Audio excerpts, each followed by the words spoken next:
हाँ जी, सबसे पहले यहाँ पे ध्यान दीजिएगा कि परीक्षा पे कोस्ट गार्ड नाविक जीडीडीबी यांत्रिक के लिए ऑनलाइन टेस्ट सीरीज लॉन्च हो चुका है। अब देखो इसका कास्ट 350 रुपीज है, लेकिन आपको 350 का पेमेंट नहीं करना है। वहां पे कूपन कोड का ऑप्शन आएगा, उसमें आप स्टैंड अप 50 यूज कर लेना, आपको तुरंत 50% का डिस्काउंट मिलेगा।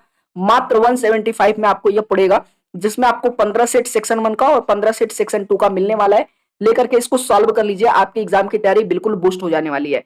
तो एग्जाम से पहले इसको एक बार जरूर सॉल्व कर लीजिएगा, डिस्क्रिप्शन में लिंक है, जाइए परीक्षा ऐप को इंस्टॉल कीजिए और लेते वक्त स्टैंड अप 50 कूपन कोड जरूर यूज कर लीजिएगा, 50% का डिस्काउंट मिल जाएगा। चलिए आइए क्लास को शुरू करते हैं। हेलो दोस्तों, स्वागत है आप सभी का स्टैंड अप क्लासेस पर। तो दोस्तों, आज की इस वीडियो में हम लोग बात करेंगे जो मैथ्स का हम लोग सुपर मॉक टेस्ट हम लोग सॉल्व कर रहे हैं उसके बारे में हम लोग बात करेंगे। ये आपका 5वां क्लास है और जो भी इस क्लास में आपको जो क्वेश्चन कराया जाएगा, आप इसको क्या करेंगे, कॉपी और पेन लेके उसको साथ में सॉल्व करते हुए जाएंगे और उसका आंसर कमेंट करते जाएंगे। तो अगर कोई भी दिक्कत होता है तो आप लोग कमेंट बॉक्स में उसका कमेंट करके आप उसका आंसर पा सकते हैं। जैसा कि मैंने आपको पिछले क्लास में 2 क्वेश्चन दिया था होमवर्क के रूप में, लेकिन आप लोगों ने उसका आंसर नहीं दिया था। शायद 1 या 2 स्टूडेंट्स का उसमें आंसर आया था। तो आप लोग जो भी क्वेश्चन है आप उसको सॉल्व कीजिए, क्योंकि आपके एग्जाम मात्र 8 दिन बचे हुए हैं और 8 दिन बाद आप लोग का कोस्ट गार्ड टीवी का और जीडी का दोनों का एग्जाम है। और आप प्रैक्टिस नहीं करेंगे तो आप वहां जाके जो भी इतना कम टाइम रहता है कि बिना प्रैक्टिस किए आप उसको सॉल्व नहीं कर पाएंगे। चलिए स्टूडेंट, हम लोग क्लास को स्टार्ट करते हैं। सबसे पहले पहला क्वेश्चन देखिएगा, पहला क्वेश्चन क्या दिया हुआ है। पहला क्वेश्चन दिया, एक शहर की जनसंख्या 31,250 है। ठीक है, एक शहर की जो जनसंख्या है वो कितनी है, 31,250 है। यदि एक वर्ष में जनसंख्या में 20% की क्या होती है, वृद्धि होती है, लेकिन वहीं दूसरे वर्ष में जनसंख्या में 20% की क्या हो जाती है, कमी हो जाती है, और यह प्रक्रिया 6 वर्ष तक इसी तरह चलती है। ठीक है, क्वेश्चन में क्या करा, पहले ध्यान से देखिएगा। पहले क्या होता है, फर्स्ट ईयर में 20% बढ़ जाता है। ठीक है, और फिर दूसरे साल क्या होता है, 20% कम हो जाता है।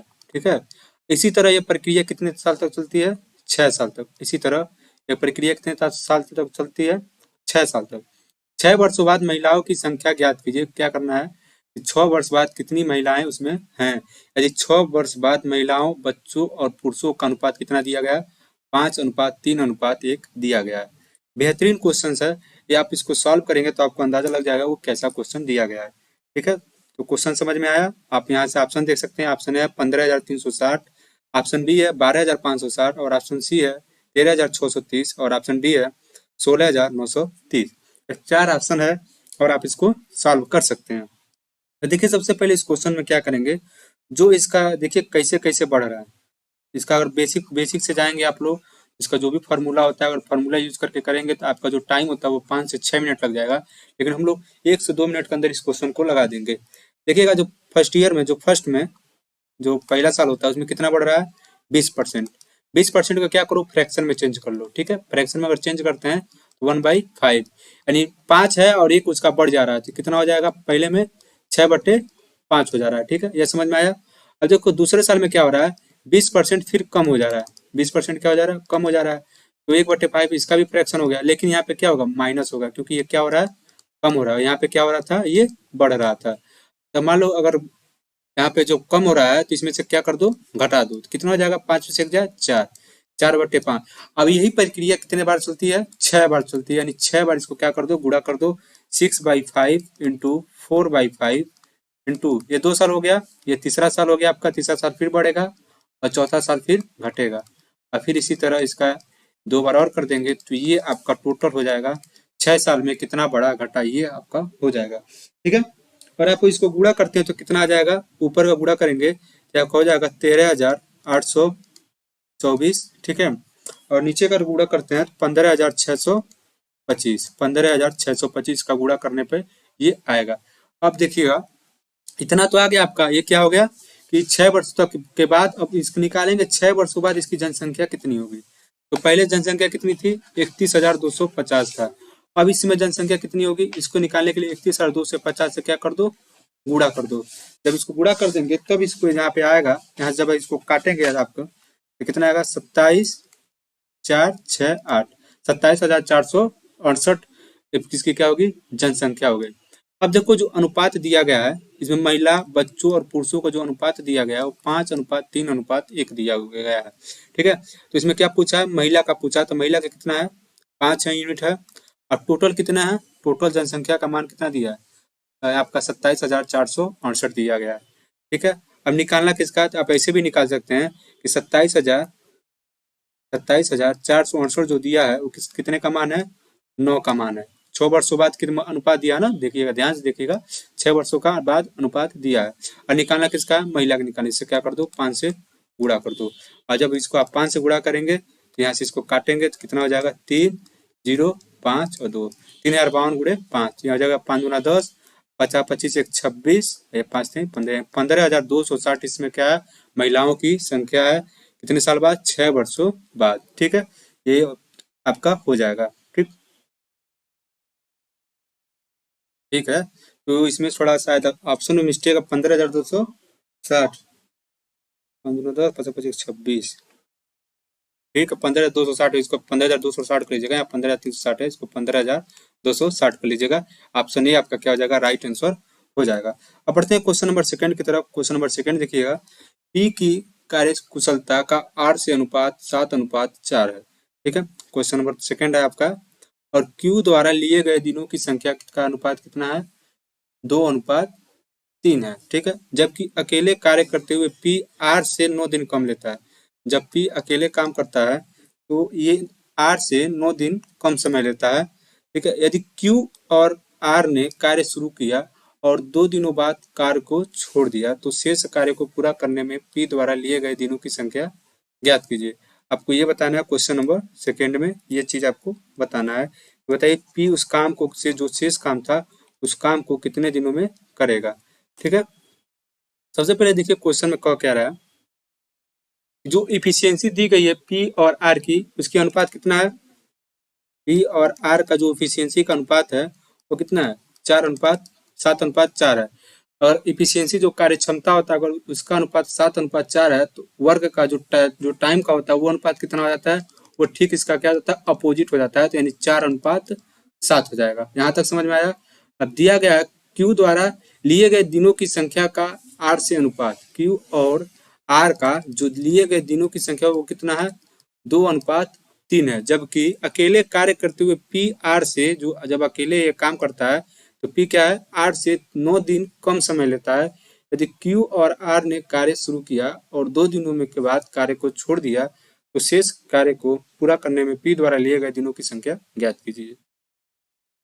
तो सबसे पहले क्या करेंगे, देखिए इसमें निकालने के लिए बता दे रहा हूँ। पहले पी क्यू और आर का क्या करेंगे, इफिशियंसी निकालेंगे, उसके बाद इस क्वेश्चन को सॉल्व करेंगे। सबसे पहले आप लोग क्या कीजिए, इसका एफिशिएंसी निकालिए, फिर इसका आंसर कमेंट कीजिए, इसका कितना आंसर आएगा। तो क्वेश्चन नंबर सेकंड है आपका, ऑप्शन देख सकते हैं आप। ऑप्शन नंबर ए 64/7 दिन, ऑप्शन बी 8 दिन, ऑप्शन सी 32/7 दिन और ऑप्शन डी 128/7 दिन। ये आपका ऑप्शन है, 4 ऑप्शन है, आप इसमें कोई भी ऑप्शन चूज कर सकते हैं जैसा कि आपका आंसर है। बहुत ही बेहतरीन क्वेश्चन, इस क्वेश्चन को कैसे करना है ये आपको बताना है। आप इसका आंसर कमेंट कर लीजिए जल्दी से। देखिए इस यहाँ तक तो मैंने बता दिया यहाँ पे, और यहाँ पे क्या कीजिए, मान लीजिए यहाँ तक तो ठीक है।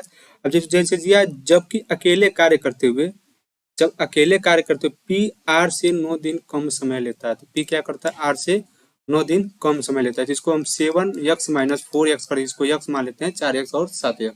तो डायरेक्ट यहाँ करेंगे तो यहाँ से आ जाएगा 9, यहाँ से 3x बराबर कितना आ जाएगा 9, और x बराबर कितना आ जाएगा 3 आ जाएगा। ठीक है, जब x बराबर 3 आ जाएगा तो ये किस चीज का अनुपात है, ये आपका दिन का अनुपात है, और ये किस चीज का अनुपात है, ये आपका इफिशियंसी का अनुपात है, यानी क्षमता का अनुपात है। ठीक है, और यहाँ से देखिएगा अगर दिन निकालेंगे तो पी का दिन कितना आ जाएगा, 4×3 12, और आर का कितना आ जाएगा 7×3 21। ठीक है, तो पी का जो है 12 हो गया और आर का 21 हो गया। अब देखिए यहाँ से क्या करेंगे, और देखिए यहाँ अगर यहाँ पे इसमें देखते हैं तो क्यू और आर का जो अनुपात है वो कितना है, 2:3 है। ठीक है, और आर का मान कितना आ गया, 21 आ गया, आर का कितना आ गया 21 आ गया। तो यहाँ से और 3 का मान 21 है तो 3 × 7 हुआ है, इसी तरह 2 का क्या कर देंगे, 7 का गुणा कर देंगे, 2 7 कितना हो जाएगा 14 हो जाएगा। अब देखिए सबका अलग अलग निकल गया, पी क्यू आर का अलग अलग दिन निकल गया, 12, 21 और 14। अब इसके बाद देखिए क्या करते हैं, अब यहाँ पर क्या लिख लेंगे, 12, 21 और 14। अब तीनों का क्या करेंगे, एलसीएम निकालेंगे। तो और तीनों का एलसीएम निकालते हैं, 12 7 84, यानी 84 का क्या हो जाएगा, एलसीएम हो जाएगा।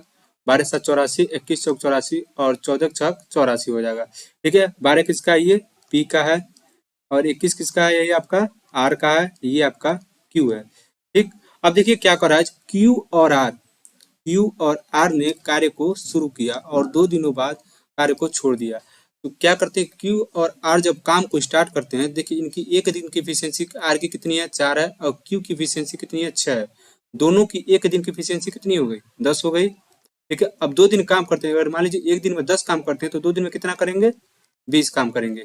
अब टोटल काम कितना है हमारा, क्या होता है, ये हमारा टोटल वर्क होता है। टोटल वर्क कितना है, 24 है, और 20 काम इन्होंने 2 दिन कर दिया। तो कितना काम बचा, 84 में से 20 जाए 64, 64 काम बचा। इसी 64 काम को कौन करेगा, पूछा इसमें कि पी इसी 64 काम को कितने दिनों में करेगा। तो पी की एक दिन की क्षमता कितनी है, 7 है। तो 64 काम को करने के लिए कितना समय लग जाएगा, 64/7 दिन। ये आपका क्या हो जाएगा, आंसर हो जाएगा। ऑप्शन नंबर ए आपका क्या हो जाएगा, करेक्ट आंसर हो जाएगा। तो पी इस काम को 64/7 दिन में समाप्त कर देगा।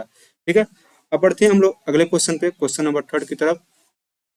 एक दूध वाले के पास एक कंटेनर में 35 लीटर दूध है। ठीक है, एक दूध वाला कोई, उसमें उसके कंटेनर में 35 लीटर दूध है, और दूसरे कंटेनर में 105 लीटर दूध है। ठीक है, 2 कंटेनर उसके पास है। ठीक है, उसमें एक में कितना दूध है, इसमें 35 है और इसमें 105 लीटर दूध है।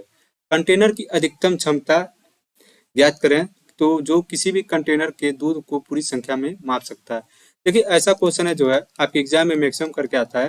और आप कहीं ऑनलाइन मॉक टेस्ट देते हैं, चाहे कहीं भी कुछ भी करते हैं, तो आपके एग्जाम में ऐसा क्वेश्चन करके आता है।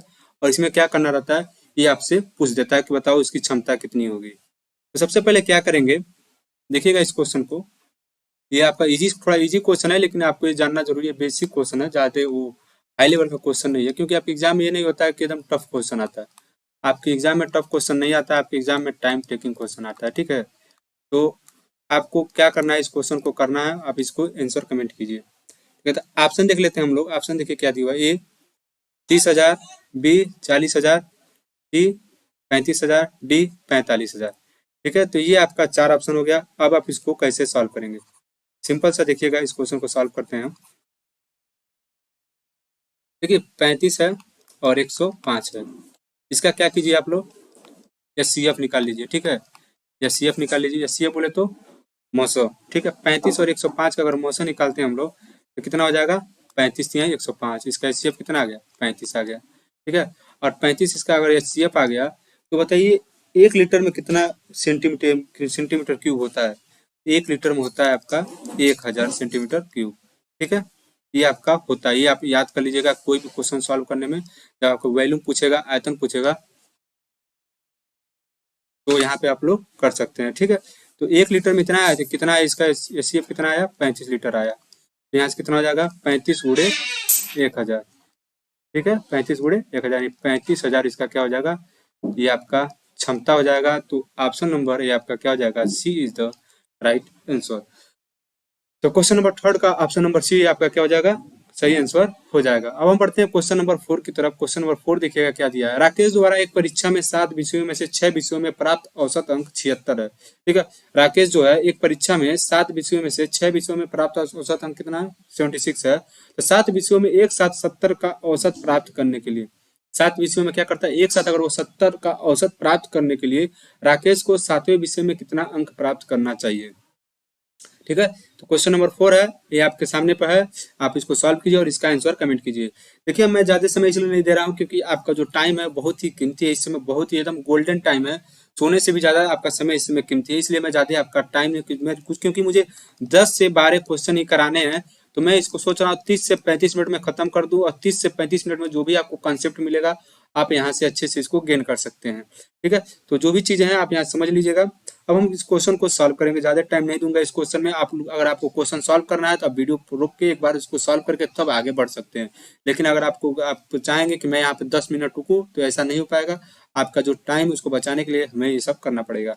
ठीक है, अब देखिए इस क्वेश्चन को हम लोग कैसे करते हैं। देखिए जिस 7 विषयों में से 6 विषयों में कितना पाता है, 76 का औसत है, और 7 विषयों में कितना उसको पाना है, 7 में 70 का औसत है।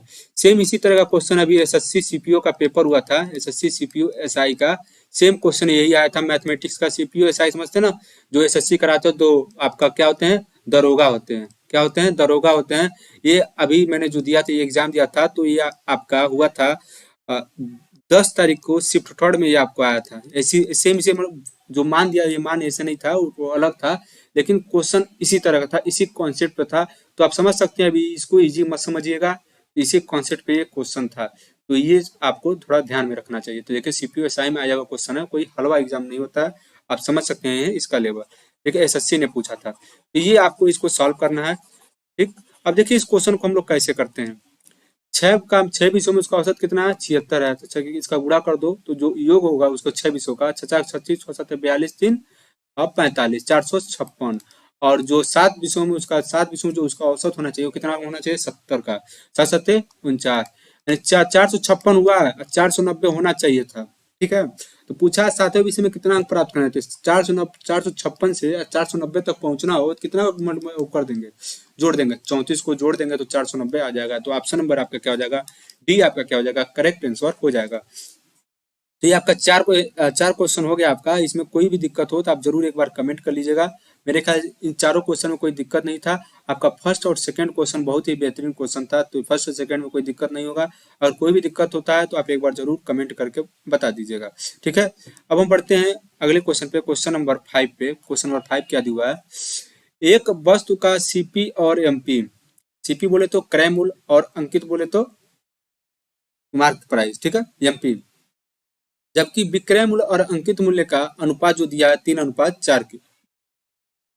यदि वस्तु पर प्राप्त लाभ 65 रुपया है तो छूट प्रतिशत ज्ञात कीजिए। बहुत ही बेहतरीन क्वेश्चन है, बहुत ही प्यारा कॉन्सेप्ट इसमें लगेगा। आप एक जगह मिस्टेक करेंगे बस, बाकी कोई और जो मिस्टेक नहीं किया तो वो ये क्वेश्चन आराम से कर लेगा। अगर उसने मिस्टेक कर दिया तो उसका क्वेश्चन गलत हो जाएगा, और गलत हो जाएगा तो उसका दिमाग खराब हो जाएगा, कैसे इस क्वेश्चन को करना है। प्यारा सा कॉन्सेप्ट है, छोटा सा कॉन्सेप्ट है, ज्यादा हाई लेवल का क्वेश्चन नहीं है। आप उसको ध्यान से समझिएगा, इस क्वेश्चन को कैसे करना है। आप ऑप्शन देख लीजिएगा, ए 40%, बी 25%, सी 10% और डी 20%। आप इस क्वेश्चन को सॉल्व कीजिएगा और इसको लगाइए, और इसका जो आंसर है उसको कमेंट कीजिए। ठीक है, अब हम इस क्वेश्चन को सॉल्व करेंगे। अगर आपको सॉल्व करना है क्वेश्चन को तो वीडियो रोक लीजिएगा, अब इसको तब सॉल्व करके तब आगे बढ़िएगा। ठीक है, अब हम इस क्वेश्चन को सॉल्व करते हैं। देखिए क्या दिया हुआ है, सीपी और एमपी, ठीक है, कितना दिया है, 2:3 दिया हुआ है। और एसपी और एमपी कितना अनुपात दिया हुआ है, 3:4 दिया हुआ है। अब हमारा जो गलत होने के चांसेस है वो यही होंगे कि क्या गलत होगा। गलत क्या होगा, इसमें आप लोग क्या करेंगे, बहुत लोग यही करेंगे, सीपी एसपी और एमपी कर देते हैं, और 2×6 2×3 = 9 और 3×4 ये हमारा गया, क्योंकि ये सरासर गलत हो गया। कैसे गलत हो गया ये भी देखिए। देखिए गलती क्या है, जो अगर आप पढ़े होंगे पहले से कि ए अनुपात बी होता है, बी अनुपात सी होता है। अगर हम इसको 3 अनुपात निकालते हैं तो ए अनुपात बी अनुपात, देखिए जो बी होता है ये अपने जो क्रॉस होता है, ठीक है, तो यहाँ पे जो एमपी है जो सेम मान है वो नीचे है, तो ये क्या हो गया, गलत हो गया। हमका ये नहीं करना है, हम ये करेंगे, एमपी यहाँ लिख देंगे, फिर जो ये एमपी है ये हमारा एमपी और एसपी कर देंगे। ये चीजें हो गई। अब देखिए, अब यहाँ इसके बाद अब इसके बाद देखिएगा तो यहाँ से क्या हो जाएगा, 2:3 हो गया, और एमपी अपान एसपी होना चाहिए, तो किसका दिया, एसपी अपान एमपी दिया है, तो इसको क्या कर देंगे, उल्टा कर देंगे, ये आपका ये हो जाएगा। ठीक है, ये हमारा हो जाएगा सीपी एमपी, और ये हमारा हो जाएगा एसपी। तो कितना आ जाएगा, 4×2 = 8, 4×3 = 12 और 3 का 9। ये हमारा एक्चुअल जो मान होगा यही होगा, और गलत होने के जो चांसेस थे हमारा यही चांसेस था। तो ये हमारा गलत होने का जो चांस था यही था। तो छोटी छोटी जो चीजें हैं आप उसको ध्यान में रखिएगा, कैसे कहाँ करना है, क्योंकि जो जब एग्जाम का प्रेशर होता है तो कभी भी एग्जाम में 11/8 नहीं आता, 11/8 आता आना चाहिए, लेकिन हमेशा क्या आता है, 19 आता है। ऐसा होता है, कैलकुलेशन जो होता है मिस्टेक, सिली मिस्टेक होता है। आप कभी भी पेपर दे के आएंगे, अगर आप कभी भी एग्जाम देने जाते हैं तो आपको ऐसा आपके पेपर में 1, 2 से 3 क्वेश्चन मिल जाएगा जो आपका एकदम इजी क्वेश्चन होगा वो गलत हो जाएगा। तो ये सब चीजें ध्यान देना है। अब देखिए इस क्वेश्चन पे आते हैं, तो यहाँ से आपका निकल गया, पूछा यदि वस्तु पर प्राप्त लाभ 65 रुपए है, वस्तु जो प्राप्त लाभ है वो कितने हैं, 65 रुपए हैं। लाभ किस पे होगा, एमपी और एसपी पे, या सीपी और एमपी एसपी पे। तो आपको ये बताना है किस पे लाभ होगा। अब आप ये बताइए जल्दी से, जैसे बताइए किस पे लाभ होगा, सीपी एमपी पे होगा, एमपी एसपी पे होगा, किस पे लाभ, किस पे होता है लाभ, हमेशा सीपी पे होता है। ठीक है, तो सीपी हमारा कितना दिया, 8 दिया है, और एसपी कितना दिया, 9 दिया, तो 9 माइनस 8 कितना हो गया, 1। एक हो गया, एक का मान कितना दिया है, 65, 1 यूनिट का मान 65। तो सीपी हमारा यहाँ से कितना हो जाएगा, 1 मिनट, यहाँ से इसको मैं इरेज कर देता हूँ, ठीक है।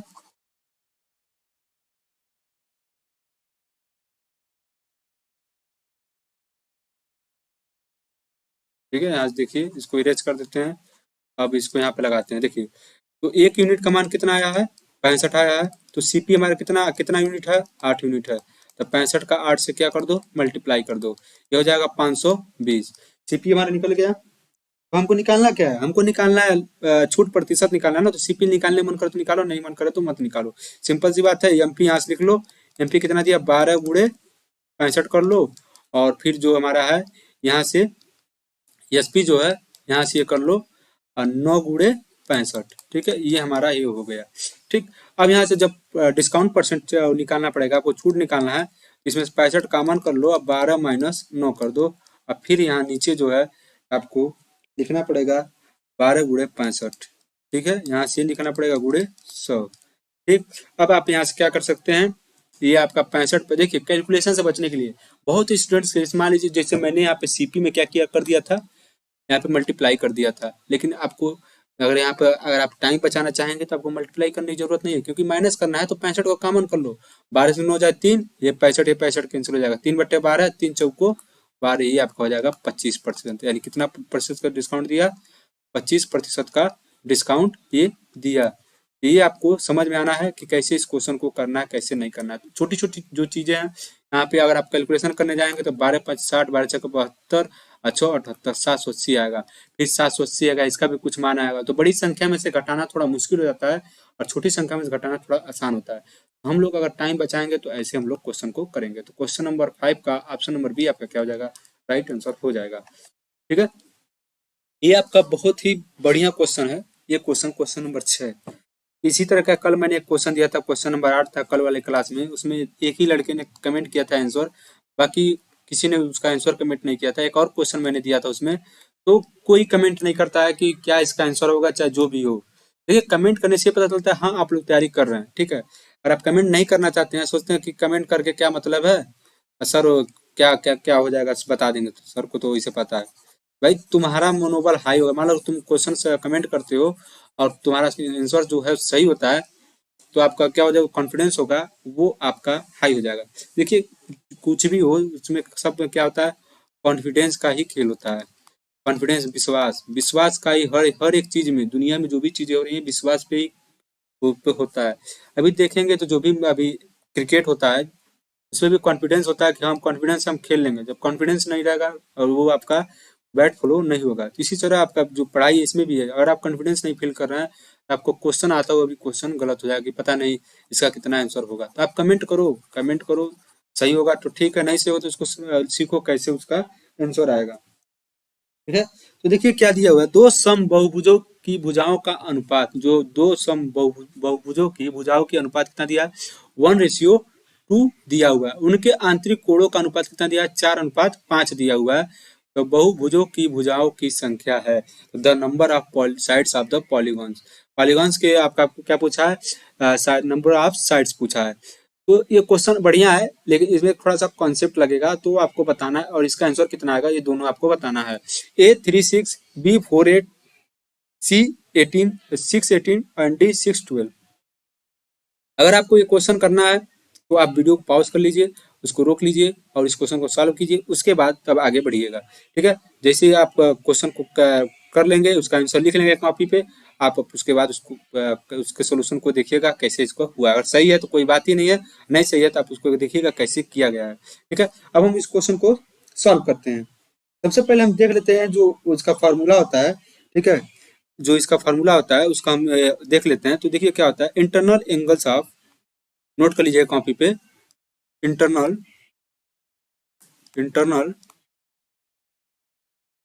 Angles of regular polygons, regular polygons. तो ये आप इसका फॉर्मूला याद कर लेंगे, क्या होता है, n-2 इंटू 180/n। ठीक है, n क्या है आपका, साइड्स है, n क्या है आपका, साइड्स है। ठीक है, अब इसमें हम लोग क्या करेंगे, इसका जो रेशियो दिया गया है, इसका कितना रेशियो दिया गया है, 4/5 दिया गया है। अब ए के एन का मान कितना दिया, 1 दिया है, तो n माइनस 2/n इंटू 180, ठीक है। और फिर एक का कितना दिया है, 2n हो जाएगा, 2n माइनस 2/180, और ये आपका हो जाएगा 2n, ठीक है। 180 से 180 कैंसिल हो जाएगा। अब इसको अगर सॉल्व करते हैं तो आपका आ जाएगा, यहाँ देखिएगा, इस एन से ये एन कैंसिल हो जाएगा, और ये 2 है, इससे मल्टीप्लाई हो जाएगा, तो कितना हो जाएगा 2n माइनस 4, और ये हो जाएगा 2n माइनस 2 बराबर 4/5, ठीक है। अब यहाँ से आप n का मान निकाल लेंगे, तो जब यहाँ से n का मान निकालेंगे तो एक का n का मान कितना आ जाएगा, 6 हो जाएगा। तो एक n का मान जो है कितना हो जाएगा, 6 हो जाएगा। तो एक n का मान कितना दिया, 1 दिया, यानी एक का मान 6 दिया है, 2 का मान कितना हो जाएगा, 12 हो जाएगा। जो भुजाओं का अनुपात है वो कितना हो जाएगा, 6:12। ऑप्शन नंबर डी आपका क्या हो जाएगा, राइट आंसर हो जाएगा। क्वेश्चन नंबर 6 का ऑप्शन नंबर डी आपका करेक्ट आंसर हो जाएगा। तो इस फॉर्मूले का आप लोग नोट कर लीजिएगा। इसमें देखिए, अगर आप कुछ और तुक्का लगाना चाहते हैं और अगर ऐसा कुछ करना हो तो देखिए, इसमें से सिंपल सी बात है, ये वाला होगा नहीं, ये तो हो जाएगा, लेकिन ये भी हो जाएगा, ये भी हो जाएगा, तो तुक्का नहीं लगा पाएंगे आप इसमें। जैसे मान लीजिए अगर नहीं होता, बैठ जाता कि चलो भाई देख लेते हैं, 4 दूनी 8, 2 दूनी 4, तो ऐसा कर सकते हैं, लेकिन ऐसा हो नहीं पाएगा। ये आपका ऑप्शन नंबर डी, इसको आपको याद करना पड़ेगा। ये वाला फॉर्मूला आप एक बार लिख लीजिएगा और इस पे इसको सॉल्व कर लीजिएगा। जो ये वाला पार्ट है, ये पूरा एक पार्ट है, ठीक है। ये जो है ये बराबर है, ये इसके, ये जो बट्टे ये बराबर इसके बराबर में है, ठीक है। ये 4 पार्ट है, ये जो है इसको कर लेंगे, ठीक है। अब हम बढ़ते हैं अगले क्वेश्चन पे, क्वेश्चन नंबर 7 पे।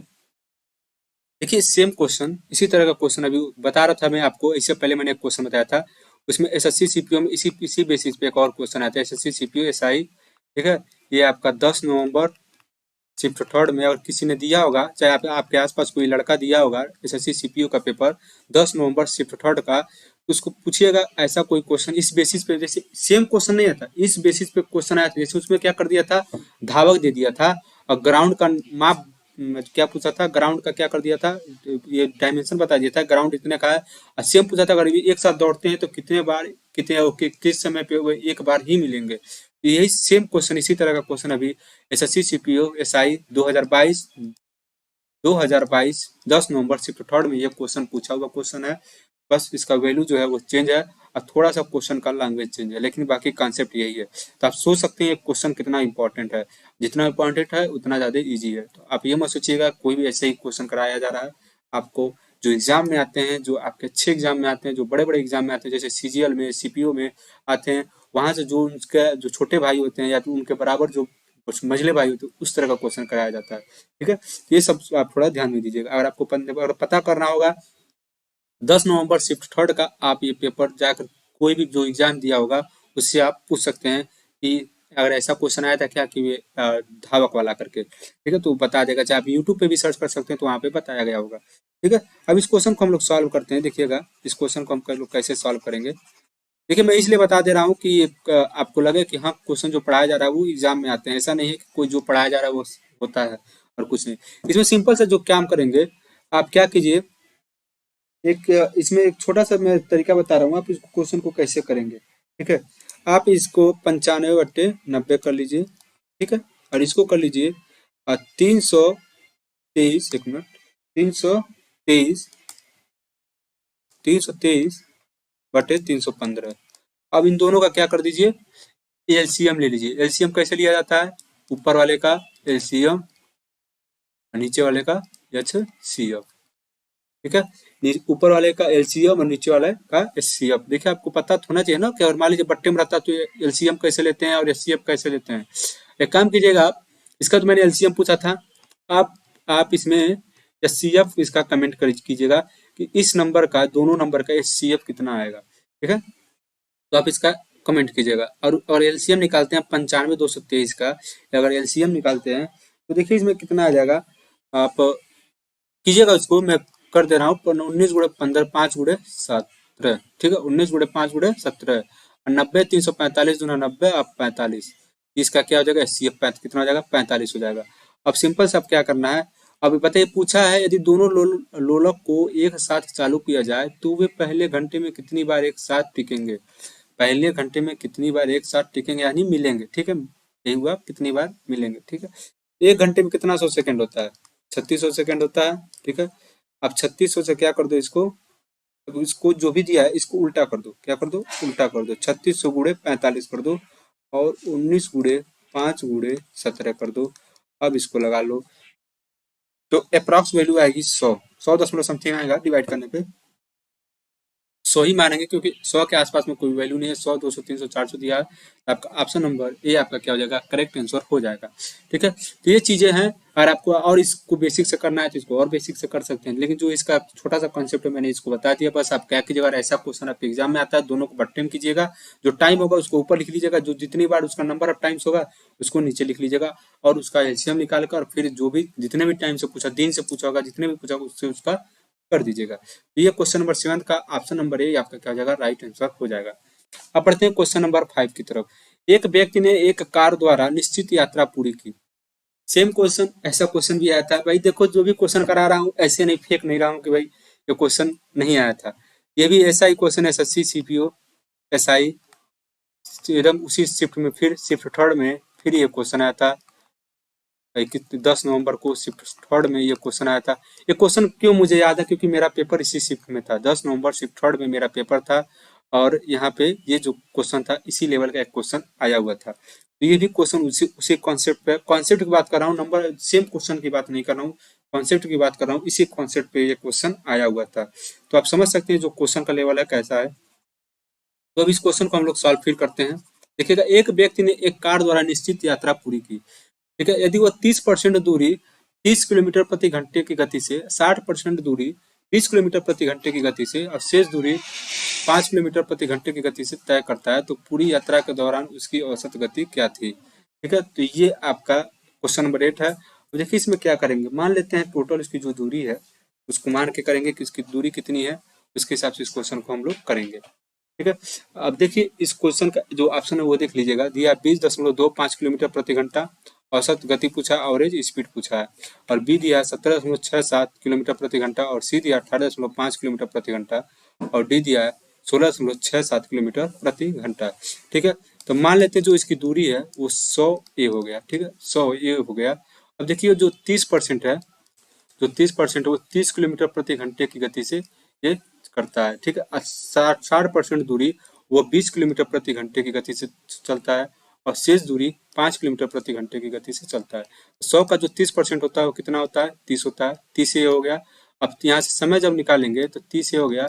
अब कितने किलोमीटर घंटे से चल रहा है? 30 किलोमीटर प्रति घंटे से। यहाँ से डिवाइड करने कितना हो गया? एक घंटा। ठीक है, ये पहला हो गया। अब दूसरा बोला 60% दूरी 20 किलोमीटर, फिर से आप 100 का 60% निकालेंगे, ये हो जाएगा 60 है बटे 20। अब दूसरा कितना आ जाएगा? 20 × 60, 3 घंटा, 3 एक घंटा हो गया। अब बाकी कितना दूरी बोला है? 5 किलोमीटर प्रति घंटा से। तो 60 और 30 कितना हो गया? 90। 90 में 90 का जो दूरी है 90 किलोमीटर मान लीजिए वो चल दिया गया है। बचा कितना? 10। जो 10 जो दूरी है, 10 ये जो दूरी है वो 5 किलोमीटर प्रति घंटे की स्पीड से चलते हैं। इसको चलने में लगा 2 घंटा। ठीक है, अब क्या पूछा है? एवरेज स्पीड पूछा है, और टोटल स्पीड कितनी है? 100 ए है। ठीक है, अब इसको जोड़ लेंगे, 3 2 5 1 6 ये हो जाएगा 6 ये इसको काट देंगे, कितना हो जाएगा आपका? ये आपका हो जाएगा 1696 यानी 16.6 किलोमीटर प्रति घंटा। तो ऑप्शन नंबर डी आपका क्या हो जाएगा? सही आंसर हो जाएगा। तो क्वेश्चन नंबर 8 का ऑप्शन नंबर डी आपका क्या हो जाएगा? करेक्ट आंसर हो जाएगा। ठीक है, अब हम बढ़ते हैं क्वेश्चन नंबर 9 की तरफ। क्वेश्चन नंबर 9 देखिएगा। श्री शर्मा ने, यहाँ थोड़ा सा मिस्टेक है, यहाँ पे जो पैसा यहाँ पे जो 25,000 है ये 25,000 यहाँ पे होगा। ठीक है, 25,000 रुपये की राशि का निवेश किया तो 2 साल के लिए 8% प्रति वर्ष चक्रवृद्धि ब्याज पर की अवधि से। ठीक है, थोड़ा लैंग्वेज मिस्टेक है, इंग्लिश वाला सही है लेकिन थोड़ा हिंदी वाला गलत है। चक्रवृद्धि यानी चक्रवृद्धि ब्याज पर 8% प्रति वर्ष चक्रवृद्धि ब्याज की अवधि से जमा किया तो श्री शर्मा को परिपक्वता पर कितनी राशि मिलेगी? ठीक है, तो ये पूछा है कुल मिला के अमाउंट इसका पूछा है, अमाउंट कितना होगा? ठीक है, अमाउंट कितना होगा यही पूछा है इस क्वेश्चन में। बाकी हिंदी में थोड़ा सा मिस्टेक है, इंग्लिश इसका सही है, हिंदी ज्यादा मिस्टेक है, तो यहाँ थोड़ा देख लीजिएगा। अब देखिए अगर आप इस क्वेश्चन को सॉल्व करने जाएंगे तो आप वही बचपन वाला फार्मूला लगाएंगे, ए बराबर यही लगाएंगे, ए बराबर P1 + R/100 के पावर n। ये वाला फार्मूला लगा करेंगे, लेकिन ये वाला फार्मूला नहीं लगाना है। ठीक है, क्योंकि अगर ये वाला फार्मूला लगाएंगे तो मान लीजिए n का मान यहाँ मान लीजिए 2 दिया हुआ है। ठीक है, यहाँ पे जो n का मान दिया हुआ है 2 दिया हुआ है, और n का मान अगर गलती से 7 दे दिया तो क्या करेंगे? और n का मान 3 दे दिया, तब क्या करेंगे? तब आप क्यूब और क्यूब करते करते आपका जो टाइम है एक ही क्वेश्चन में 10-15 मिनट लग जाएगा, और आपके जो आपका पेपर का जो टाइम है वो आपका 45 से 60 मिनट होता है, 45 मिनट होता है, 60 क्वेश्चन होता है। तो कैसे करेंगे? देखिए, इस क्वेश्चन को करने के लिए मैंने आपको पहले ही भी बताया था ऐसा क्वेश्चन कैसे इसको करना है। देखिए, जो जो इसका जो रेट दिया है, रेट कितना दिया है? 8% दिया है। इसको सबसे पहले क्या करो, फ्रैक्शन में चेंज कर लो। ये 8/100 होता है। परसेंटेज को जब चेंज करते हैं फ्रैक्शन में तो 100 नीचे लिख देते हैं, ठीक है। अब इसको अगर हम लोग काटते हैं तो ये हो जाएगा 2, ये हो जाएगा 25, यानी 2/25। अब देखो, ये आपका क्या हो गया? प्रिंसिपल हो गया। ये आपका क्या हो गया? ब्याज हो गया। 25 रुपये पे हमको क्या मिल रहा है? 2 रुपये का ब्याज मिल रहा है, ठीक है। तो 25 रुपया, यहाँ पे सबसे पहले लिखो P और यहाँ पे लिखो A। ये क्या हो गया? अमाउंट। ये क्या हो गया? प्रिंसिपल यानी मूलधन। ये क्या हो गया? मूलधन। अब 25 रुपया का हमारा क्या है? प्रिंसिपल है, ठीक है। और 2 रुपये का ब्याज मिल रहा है, तो प्रिंसिपल प्लस ब्याज कितना हो जाएगा? मूलधन। मूलधन कितना हो गया? 27। और टाइम कितना कितना दिया गया है? टाइम दिया गया है 2 साल। 2 साल हो गया। 25 यहाँ फिर लिखो और फिर यहाँ 27 लिख दो। अब इन दोनों का गुणा कर दो। ये हो जाएगा 625, ये हो जाएगा ये आपका हो जाएगा 784, ठीक है। 784 हो जाएगा। अब देखिए, जो मूलधन दिया गया है 2500 का, 25,000, वो किसके बराबर है? 625 के बराबर है। तो 25,000 जो है ये आपका किसके बराबर है? 625 के बराबर है। अब क्या पूछा है? आपका अमाउंट पूछा गया है। अमाउंट कितना होगा? तो जो, और मान लीजिए यहाँ पे अगर गलती से ब्याज पूछ दिया गया था, तब क्या करते? इसमें से इसको सब्ट्रैक्ट करके तब यहाँ पे जो मान आता है यहाँ पे लिखते। लेकिन क्या पूछा है आपसे? अमाउंट पूछा है। जो अमाउंट पूछा है इसमें क्या कर देंगे? मल्टीप्लाई कर देंगे। ये हो जाएगा 25, ये हो जाएगा 100, तो 1000 हो जाएगा। फिर यहाँ गुणा कर देंगे, ये आपका 4000 हो जाएगा, ठीक है। 400 हो जाएगा। अब इसके बाद क्या करेंगे? अब देखिए, यहाँ पे 400 नहीं 40 आ जाएगा, ठीक है। 40, 784 गुणे 40 आपका क्या हो जाएगा? जो होगा इसका आंसर हो जाएगा। तो कितना आ जाएगा इसका आंसर? 400 को 16 यानी 29,160 आपका क्या हो जाएगा? आंसर हो जाएगा। अब देखिए, यहाँ पे जो कैलकुलेशन दिया गया है यहाँ पे इतना बड़ा, इस कैलकुलेशन से भी कैसे बचना है? सिंपल से आप जब देखेंगे 4 चौको 16, 6 मिल रहा है, 6 किसी का जो सेकंड पहले से 6 किसी का नहीं है, तो आपको आगे गुणा करने की जरूरत ही नहीं है। सिंपल आप देखेंगे 4 चौको 16, बस ये आपका सही है। तो ऑप्शन नंबर बी आपका क्या हो जाएगा? सही हो जाएगा। आपका 2 से 3 सेकंड यहाँ पे भी बच जाएगा। तो छोटी छोटी जो बातें होती है आपको नोटिस करनी होती है। अब हम लोग बढ़ते हैं क्वेश्चन नंबर 10 की तरफ। इस क्वेश्चन में भी थोड़ा सा गड़बड़ है। देखिए, क्वेश्चन क्या दिया गया है। ये क्वेश्चन ऐसे है, cos 4 पे a माइनस sin 4 पे e। ये आपका क्वेश्चन है बराबर p। अब क्या पूछा है? p का मान पूछा है। p मतलब कि इसको सॉल्व करना है, और सिंपल सा क्वेश्चन है, इसको सॉल्व करके बताना है इसका कितना आंसर आएगा। तो इसमें 2 फार्मूला यूज होगा। सबसे पहले पहला फार्मूला यूज होगा, साइन स्क्वायर ए प्लस कॉस स्क्वायर ए बराबर 1 होता है, ठीक है। यहाँ से अगर इसी को और एक्सपेंड करते हैं तो साइन स्क्वायर ए बराबर 1 माइनस कॉस स्क्वायर ए। ये 2 फार्मूला इसमें हम लोग यूज कर लेंगे। और ये किस पे बनेगा? ए स्क्वायर माइनस बी स्क्वायर बराबर क्या होता है? ए प्लस बी और ए माइनस बी, ठीक है। आप कैसे इसको स्क्वायर करेंगे? जब इसको आप स्क्वायर करेंगे तो कॉस स्क्वायर ए का स्क्वायर माइनस साइन स्क्वायर ए का स्क्वायर। अब इसको हम लोग सॉल्व कर लेंगे। अब देखिए क्या करते हैं इसमें, जब इसको हम लोग सॉल्व करेंगे तो कॉस स्क्वायर ए प्लस साइन स्क्वायर ए, ठीक है। ये आपका इसका मान कितना होगा? यहाँ से इसका मान यहाँ से 1 हो गया। अब इंटू में है, इंटू में इसको यहाँ पर रख दो। फिर यहाँ से क्या करो? कॉस स्क्वायर ए अब माइनस साइन स्क्वायर ए, माइनस साइन स्क्वायर एक जगह, साइन स्क्वायर एक जगह क्या रख सकते हो? 1 माइनस कॉस स्क्वायर ए, 1 माइनस कॉस स्क्वायर ए रखते हैं। ये माइनस माइनस क्या हो जाएगा? प्लस हो जाएगा। तो यहाँ से कितना हो जाएगा? 2 कॉस स्क्वायर ए माइनस 1। यहाँ पे 1 है तो 1 का कोई मतलब ही नहीं। तो आपका ऑप्शन नंबर ए आपका क्या हो जाएगा? राइट आंसर हो जाएगा। क्वेश्चन नंबर 10 का आपका ऑप्शन नंबर ए आपका क्या हो जाएगा? करेक्ट आंसर हो जाएगा। तो मैंने इसको इस क्लास में बस आपसे एक चीज पूछा था, HCF पूछा था, क्वेश्चन नंबर शायद 7 था। तो आप जो को जरूर कमेंट करना है। और आज के क्लास में बस इतना ही। मिलते हैं अगले क्लास में कुछ और बेहतरीन क्वेश्चन के साथ। तब तक के लिए जय हिंद, जय भारत, धन्यवाद।